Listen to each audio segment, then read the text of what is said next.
Hello and welcome to Unacademy IAS. In this session, let's look at certain important graphs as well as tables from Indian Economy NCERTs. Along with this, we will also solve MCQs. Now, before I start, here is a very important announcement. Those who are preparing for the Civil Services Exams 2027, please take a note of this. Unacademy IAS courses right now are available at a discounted price of 19,999. Use the code IAS English to get the discounted price and also get an extension of up to 6 months free of cost. Once you enroll, you will get access to the live sessions as well as recorded lectures, PTS, MTS series, etc. Those interested, click on the link provided in the description below. Let's start with question number 1. Which of the following states has the highest head count ratio? HCR. Pause the video, solve the question, and now listen to the description, or let's say the key answer. Headcount ratio basically talks about the total number of people who are classified as poor divided by the total population. And whenever you come across the percentage, what does it actually mean? It simply means you are multiplying this by 100. So according to the table or the graph that has been provided in the NCERT book, it basically provides you the information regarding the headcount ratios of different states in India. The state which has the highest headcount ratio is the state of Bihar. And the one this which has the lowest one, the headcount ratio is Kerala. Now Kerala. And the one that is applicable for the whole of India, it is 15. And this is according to the Niti Aayog's Multidimensional Poverty Index. So question number 1, the right option will be option D, the state of Bihar. Question number 2 now, how many of the pairs are correctly matched in the table? I've given you the names of 3 initiatives. One is RPDS Revamped Public Distribution Scheme. Second one is double AY Antyodaya Anna Yojana. And the third one is National Food Security Act. The years in which they have been introduced have been provided in the third column. How many of the pairs are correctly matched? Do let me know. Now, what is the correct answer? And before that, from where I've framed the question, I've taken this table from the NCERT book. It will basically provide you the information regarding all the different types of distribution, that is food distribution programs which have been implemented by the government in the past. Till 1992, we had public distribution system, and that was universal in application.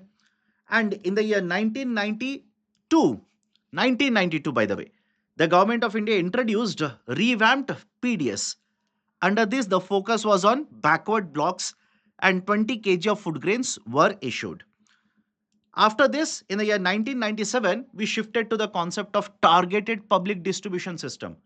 Obviously, targeted means you're going to identify the beneficiary and provide the food grains only to the identified beneficiaries. It was launched in 1997, introduced in 1997, and over a period of time, it has been launched. Under this, basic idea is the population will be divided into BPL and APL, and the food grains are given to this particular identified population. Then Antyodaya Anna Yojana was introduced in the year 2002. This basically focuses on the poorest of the poor. If you have an Antyodaya card, that is generally given to poorest household, if you're identified as an Antyodaya card holder, then you will be getting 35 kgs of food grain per household. And over a period of time, how many households have been covered? The number has increased.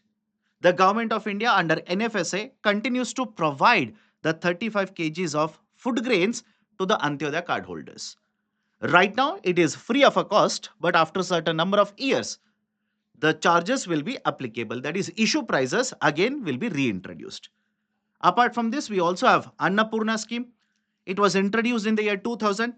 It focuses on indigent senior citizens. Indigent senior citizens, 10 kgs of food grains. This was introduced in 2000. And the last one in the table, National Food Security Act. This was introduced in 2013. The focus here is priority household, or in short, PHH. And if you're classified as a beneficiary under NFSA, 5 kgs per person per month. These are the important points. Please download the PPT, use it for revision purposes in the last week. Now, let's look at the table. How many of the pairs are correctly matched?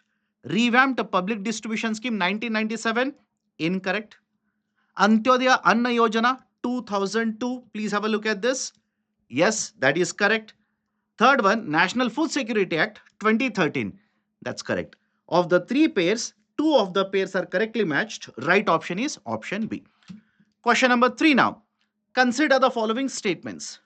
India is the largest producer of rice in the global market. Second statement, the overall food grain production in the last decade has increased by approximately 106 million tons. Please have a look at the graphical representation from the book. This one is from the Press Information Bureau, PIB. According to this particular information provided here, India has achieved a record food grain production, 357 million metric tons for the year 24 and 25. Right, and the breakup, apart from this, the horticulture production also has been provided. The breakup in terms of rice, wheat, etc., pulses, etc., has been provided. But please make a note of this particular point. According to the statement which has been issued by the Minister for Agriculture, India is the largest rice producer in the global market now. It is the largest rice producer in the global market now. This is statement 1, that is correct. Statement number 2, the overall food grain production in the last decade has increased approximately by 106 million tons. Right, that is MMT. Somebody will basically say, sir, million metric tons. Okay, MMT. Now look at the data. 2013-2014, right? How much was the production? 265, right? And 2014 and 15, 252. And when you compare this with the production 357, right? Of course, the estimates have been again revised by the government, etc. The government website, right? Again, a statement that was issued by the government of India itself says that the overall food grain production in the last 1 decade, that is in the last 10 years, has increased by approximately 106 MMT. Second statement is also correct. Question number 3, right option will be option C here. Question number 4, consider the following statements. Percentage of workers in the secondary sector is higher compared to services sector. Percentage of workers self-employed has remained over 50% for the last 1 decade. This I've made based on the information that has been provided in 2 different pages. First and foremost, please look at what is defined as primary, secondary, and tertiary. Primary is the one that will involve producing natural goods. Secondary will involve manufacturing of the goods, taking the inputs from the primary. And the tertiary, that is basically representing the services, it will help development of other sectors.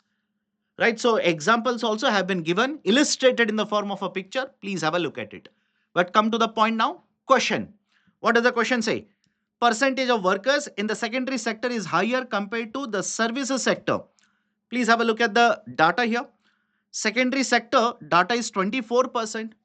Services is around 29.8%, and agriculture generally is around 46%. So statement 1 is incorrect. Statement 1 for question number 4 is incorrect. Percentage of workers self-employed has remained over 50% in the last 1 decade. Look at the second part of the table.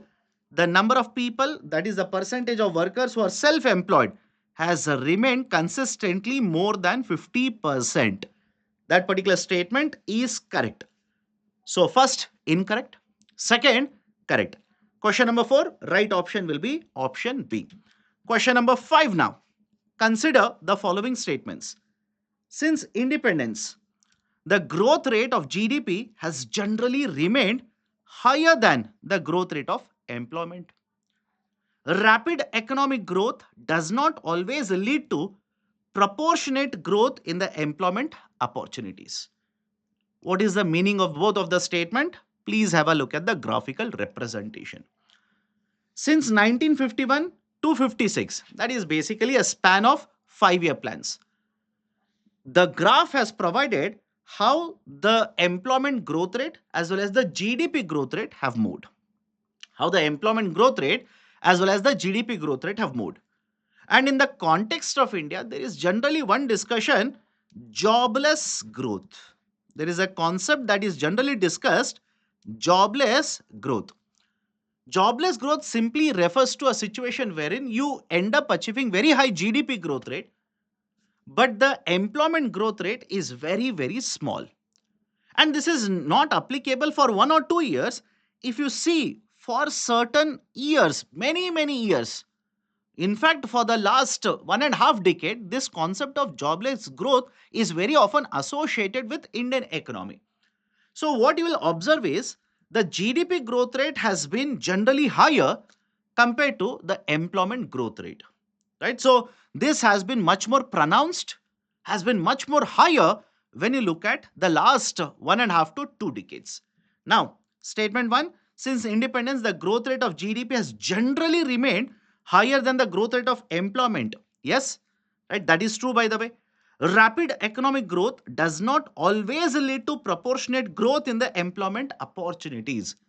That is, the GDP growth rate is very high, employment growth rate is very, very low. It is not translating, that is, GDP growth rate is not translating into higher growth rate in the employment. That is also equally true, which is right basically displayed when you look at the graphical representation. So both the statements are true. Right option for the question number 5 will be option C. Question number 6 now. Consider the following statements regarding the distribution of workforce by industry in India. The worker population ratio for the female workers in rural is higher than that of urban. The worker population ratio in rural is higher than that of urban. Now, before you simply assume that both the statements are same, no. First statement is talking about only the female workers, and second statement is talking about overall workers in India. Now, what is this concept of a worker population ratio? The worker population ratio basically stands for the total number of workers divided by the total population. This is a simplified formula. Now, look at the data that has been given in the NCERT book tables. This data is regarding where the people are working, the urban as well as rural, according to, right, let's say the sex, male as well as female, in primary, secondary, and tertiary. This talks about primary, secondary, and tertiary. And this one talks about simply the men as well as women working in rural and urban. And both of the tables are providing data regarding worker population ratio itself. So the question is comparing rural as well as urban. First statement is female. The worker population ratio for female workers in rural is higher than that of urban. Please look at rural as well as urban, right? So for women, 34.8%, 20.7%. Yes, statement 1 is correct. The worker population ratio in rural is higher than that of urban, right? Rural is 45.6% and urban is of 38.9%. Both the statements are correct, by the way, and right option for the question will be option C, both. Now, these are the various MCQs that are framed based on the tables, graphs, etc. that have been provided in the NCERT book. In addition to this, once you download the PPT, I want you to have a look at other graphs as well as pie charts, data sets as well. For example, this one provides information regarding the distribution of employment by gender, that is male workers as well as female workers, that is specifically when you look at how many of the male workers are casual workers, how many are self-employed, how many are salaried class, etc. Right? So this provides distribution of employment by region, that is urban workers, rural workers, how many are self-employed, how many are regular salaried workers, etc. The UPSC can ask you a statement based question, making the question very difficult by picking up this kind of a data. In addition to this, other sets of data, trends in terms of population, that is the literacy rates post independence in India, male, female, and overall. The poverty in India 2011 and 2012, which talks or which provides information regarding the most vulnerable groups, right? In addition to this, there is one more table, the 12 indicators of National Multidimensional Poverty Index. This is one of the very important favorite areas of UPSC. They will ask you to compare this with United Nations, the UNDP, right? Multidimensional Poverty Index. The 12 indicators are given here. Please compare this with, right? Let's say the one that has been published by UN. What is the difference between these indicators? What is the difference in that indicator, etc. In addition to this, one more picture that was given in the latest edition of NCERT book is the Sustainable Development Goals. The 17 Sustainable Development Goals, all of them have been listed here. Please go through the list once. So these are the various graphs, tables, right, that you are supposed to go through from the NCERT books of Indian economy. If you have benefited from the MCQ discussion that I've done just now, do not forget to hit the like button. If you are yet to join the Unacademy IAS YouTube channel, kindly do it right now. Thank you. Have a great day.